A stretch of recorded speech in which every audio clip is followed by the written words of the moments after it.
Hello friends, कई सारे डिवाइसेस में आपने देखा होगा कि कुछ मैसेज कंटिन्यूसली स्क्रॉल होते रहते हैं। आज की वीडियो में हमने आपको एलसीडी में मैसेज को कैसे स्क्रॉल किया जाता है यह सिखाया है। जो लोग एम्बेडेड सिस्टम में अपना कैरियर बनाना चाहते हैं उनके लिए यह वीडियो काफ़ी हेल्पफुल हो सकता है। हमने यहाँ पे कोडिंग में एक एरर भी जनरेट किया है और उस एरर को रेक्टिफाई करके भी बताया हुआ है। इस सब के लिए हमने एक डेवलपमेंट बोर्ड का यूज़ किया है जिसमें माइक्रो कंट्रोलर और एलसीडी का इंटरफेस किया हुआ है।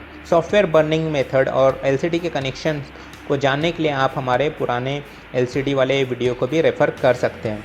सो फ्रेंड्स, कोडिंग किस वे से की हुई है आप पूरा वीडियो देखिए और एक बार खुद से भी ट्राई आउट करके देखिए।